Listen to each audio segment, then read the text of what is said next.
Me gustaría compartir con ustedes el libro El cambio que nos libera, Teología de la Alianza y Teología de la Liberación, en sintonía y complementariedad.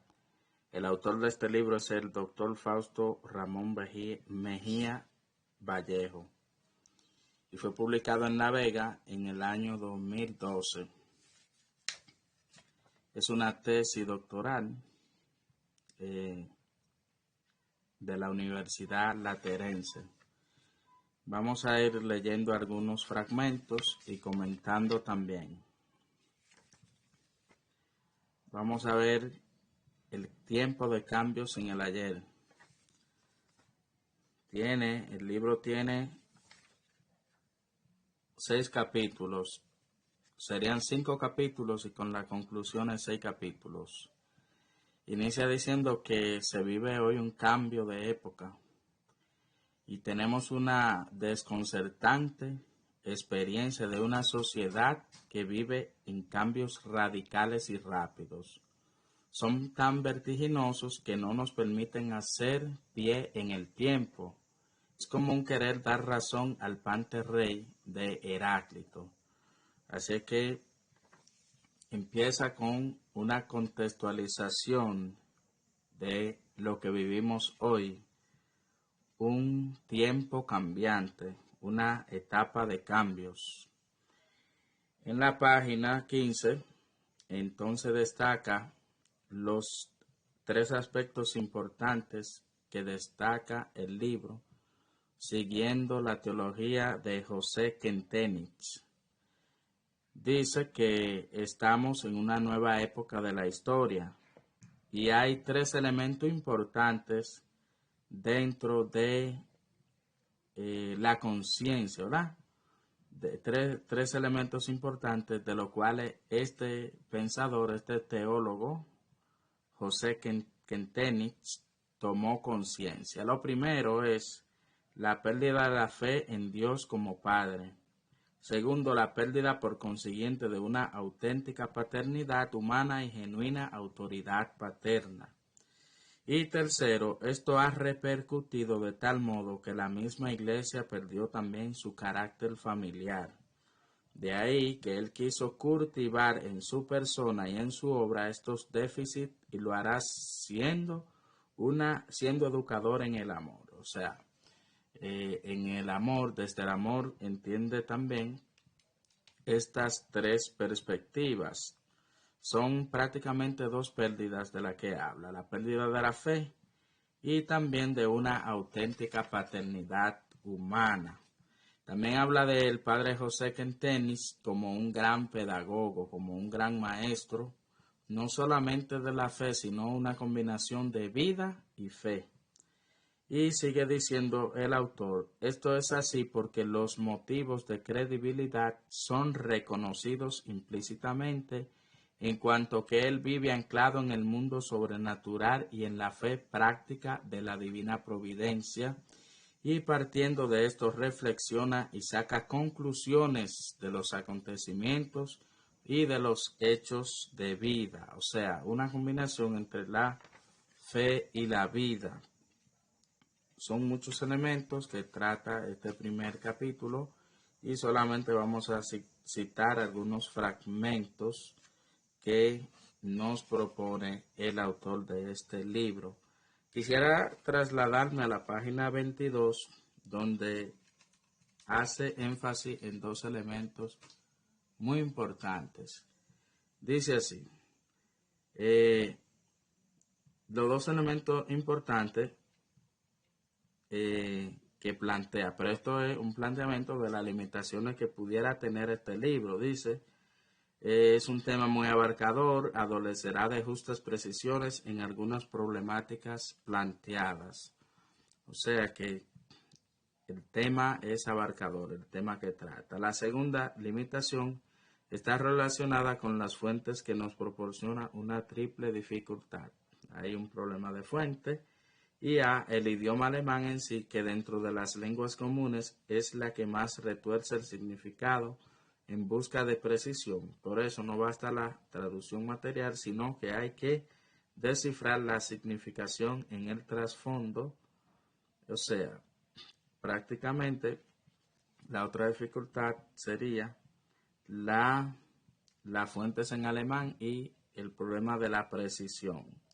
Si añadimos a eso el rejuego de palabras que el padre Kentenich invierte en sus escritos, entonces más difícil aún, él no escribe con un lenguaje teológico estricto, sino que reflexiona de un modo sencillo los acontecimientos de la vida y desde ahí propone y sugiere distintas concepciones. De ahí la tarea de interpretar en busca de lo que él quiere decir. O sea, el autor de este libro tampoco, el autor de este libro hace referencia a que al teólogo que va a seguir, José Kentenich, no habla propiamente en un lenguaje teológico.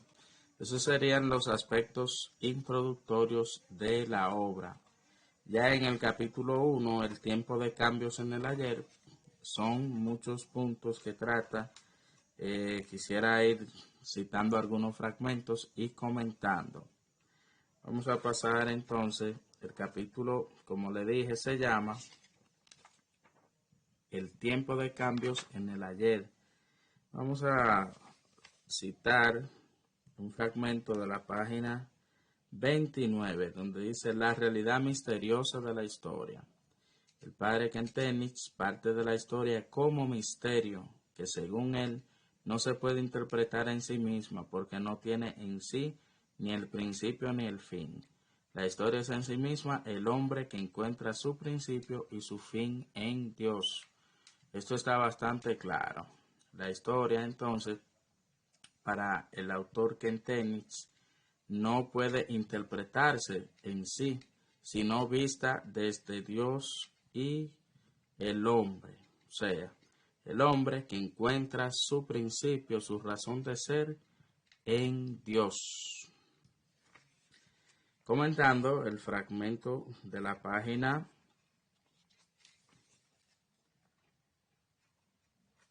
32, tiempo de cambios. Deseamos que el padre José Kentenich tiene un sentido y una conciencia histórica bastante desarrollada, y la razón de esta afirmación es porque él supo leer en los hechos históricos la presencia de Dios y de un modo muy sutil y agudo el accionar de los hombres. Muy importante aquí porque sigue hablando de la conciencia histórica y de los hechos históricos que solamente tienen sentido y razón en Dios. Y este hombre a la vez es capaz de leer esos hechos históricos desde la presencia de Dios. Ahora me gustaría comentar en la página 35 el pensar mecanicista. El hombre es una realidad pluridimensional, una unitis múltiples de muchos extractos. En el núcleo de su personalidad están enraizados el cuerpo, el alma y el espíritu. Se desarrollan simultáneamente según determinadas leyes, pero no en la misma medida y siempre con la tendencia a independizarse. Pero deben permanecer coordinados uno con otros, no deben separarse entre sí. Tienen que formar una totalidad orgánica, es decir, no puede separarse, por ejemplo, la voluntad del afecto. Aquí entonces inicia dando una perspectiva de lo que es la persona, lo que es el ser humano, que debe ser, si bien tiene una realidad múltiple, o sea, pluridimensional, debe de estar unido. Todas estas dimensiones deben estar unidas y no pueden separarse. Entonces, ahora surge la pregunta, ¿qué entiende el padre José Kentenich por el pensar mecanicista? Entonces dice, es un pensamiento, es una mentalidad que incluye una visión de la realidad y una relación con la vida práctica. Luego, en un segundo momento, habla del pensar con una correspondiente forma de actuar o vivir. En realidad se refiere a no poder amar de verdad. ¿Por qué? Porque es una forma de pensar en la cual dice, si esa forma de pensar y de actuar separa la razón de la voluntad y de la afectividad, entonces tenemos una forma de pensar que no es orgánica, sino contraria al pensar mecanicista, es decir, un pensamiento que no es simbólico, centrado e integrador. Entonces el pensar mecanicista no unifica al ser humano, sino que lo divide. Entonces, es una problemática también que plantea la obra. Aquí habla también de lo que viene siendo las relaciones del ser humano, los procesos vitales, también el orden sobrenatural, muy importante, porque no es que la teología quiera separar la naturaleza, sino también reconocer la dimensión sobrenatural también que posee el ser humano. También sigue hablando aquí de el pensamiento mecanicista en la página 36. Leo este fragmento que dice: este pensamiento mecanicista incapacita para comprender la realidad vital del hombre y su cultura. Solo sabe de ideas, de hipótesis y de programas funcionales elaborados a partir de ellas y de postulados como de validez universal. Una forma característica de esta mentalidad es plantear la realidad en forma disyuntiva: la persona o la sociedad, Dios o el hombre, la libertad individual o la solidaridad derecha o izquierda, o la solidaridad, la derecha o la izquierda, el comunismo, el capitalismo, es decir, un pensar mecánico que solamente se enfoca en, en separaciones, pero no va a la realidad única del hombre. O sea, va a explicar la parcialidad de va a explicar todo de manera parcial. Porque dice aquí que la realidad es muy compleja para reducirla a un puro dualismo. Eso es un pensar mecanicista.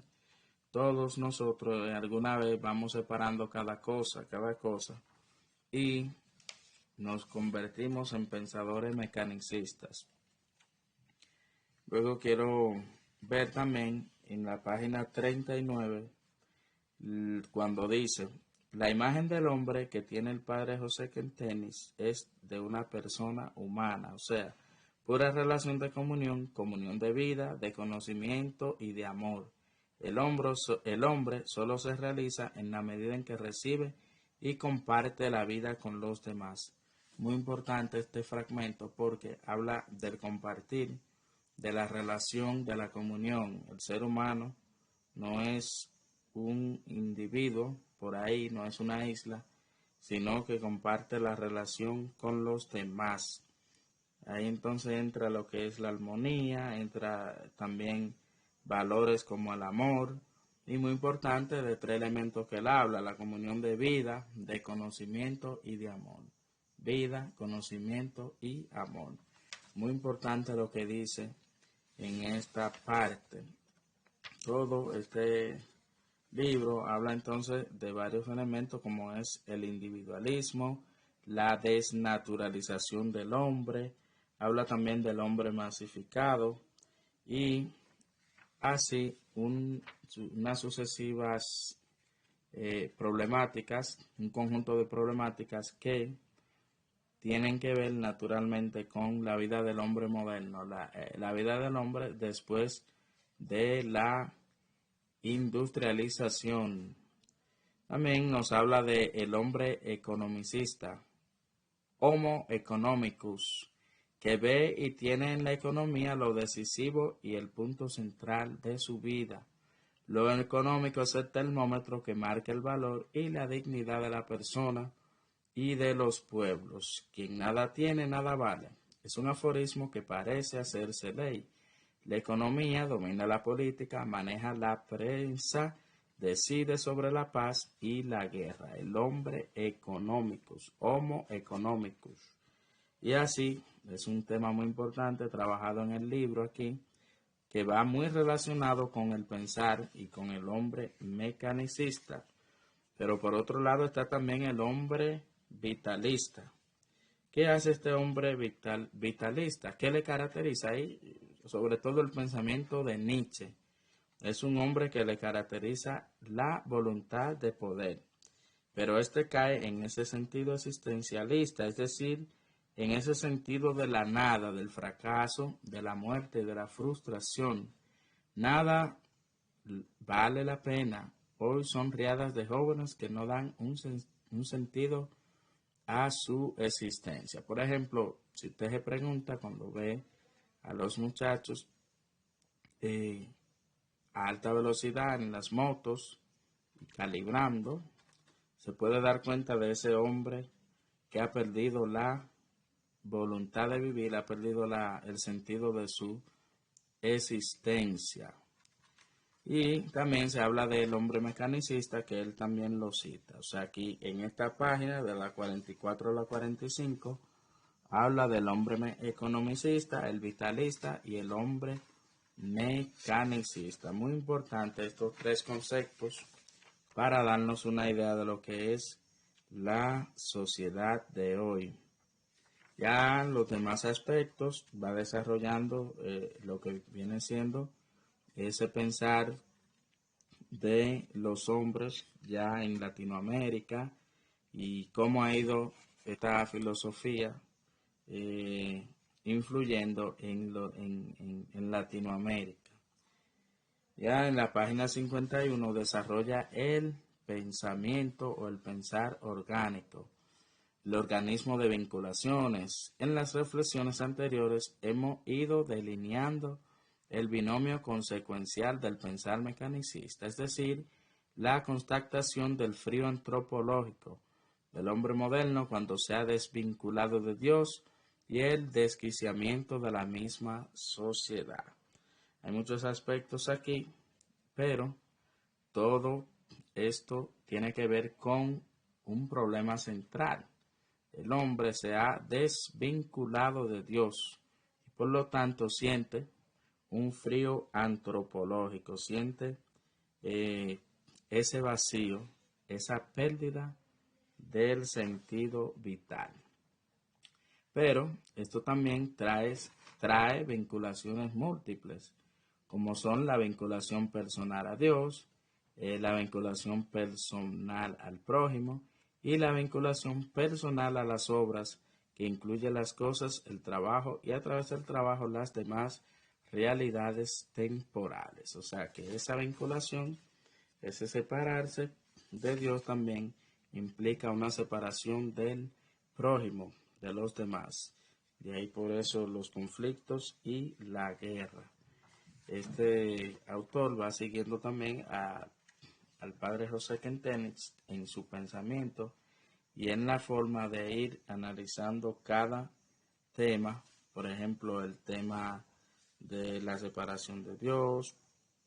Habla también de las vinculaciones, las implicaciones que tiene el pensar mecanicista y así sucesivamente. Ya en la página 56 habla del modo de Dios actuar, que Dios actúa, según dice aquí, por medio de las causas segundas. Dice así en la reflexión teológica, en la estructura espiritual del pensamiento de Kentenich, está como fundamento y base la doctrina de las causas segundas. Entonces, el hombre moderno, con la mentalidad positivista, necesita hechos y obras para poder convencerse. Y esto es un desafío para la Iglesia en la comunicación de la fe. Ahí cita también a Mircea Eliade. Dice que da sentido al símbolo cognoscitivo en cuanto modo autónomo de conocimiento y con la imagen y el mito lo sitúa en el campo de la vida espiritual. Es decir, que la vida espiritual es algo imprescindible que responde a una necesidad y llena de función. ¿Cuál es esa función? Dejar al desnudo las modalidades más secretas del ser. Y así sigue desarrollando su capítulo del libro. En este capítulo me gustaría también ver o comentar un poquito en la página 67, Génesis y causa de estos cambios, una visión general. Es un hecho obvio que el hombre lucha denodadamente por su supervivencia. Se puede decir que el hombre y el miedo son dos factores de primer orden en el impulso de esta lucha. Cuando el hombre siente y experimenta el miedo, cuando es amenazado, entonces se lanza a construir refugios. Entonces, prácticamente el hombre necesita respuesta, necesita buscar y seguir profundizando acerca de todos los elementos que implica existir, que implica vivir, y por eso habla el autor aquí de lo que es el miedo. Por eso habla del mito de la fortaleza ideológica, ¿verdad? Entonces de ahí entonces pasa a hablar del tema del geocentrismo, la teoría de Claudio Ptolomeo. Habla entonces del dogma científico, o sea, ver la ciencia como lo más importante y lo que tiene la verdad absoluta. Habla también de el antropocentrismo, y ya todos esos elementos es un cambio del paradigma científico del ser humano. Por ejemplo, trata el tema de la libertad, habla también de algunos pensadores como Spinoza, Federico Hegel y Arthur Schopenhauer, quienes decían que la libertad es el conocimiento de la necesidad y no la posibilidad de elección espontánea y no condicionada entre alternativas concretas. El ser libre se reduce a saber lo que se hace y por qué se hace. Con la aspiración de Freud y su psicoanálisis, el nuevo seguro del hombre queda totalmente relativizado. El hombre no es lo que quiere ser, actúa no siempre como él quiere.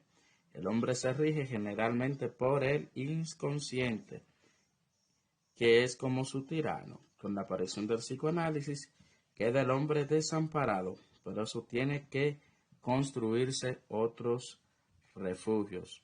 Esos son pensamientos que él también trata como modos de pensamientos de la época moderna. La página 70 habla de las relaciones con sus propias realidades espirituales, es decir, el hombre que se relaciona con sus propias con sus propias realidades espirituales, con su prójimo humano y con su prójimo cósmico. Ahí están entonces los tres factores: la tecnificación, la industrialización y la urbanización. Ya de estos aspectos no vamos a tratar más puntos, ya lo dejamos acá, pero más adelante en la página 73 pueden ver ahí el pensamiento, algunos pensadores como Descartes, Augusto Comte o Jung, Locke, o sea, que tratan una nueva forma, un nuevo concepto de lo que es la verdad, más pensado desde el punto de vista científico o empírico, pero más cayendo más a lo demostrable, a lo que se puede evidenciar.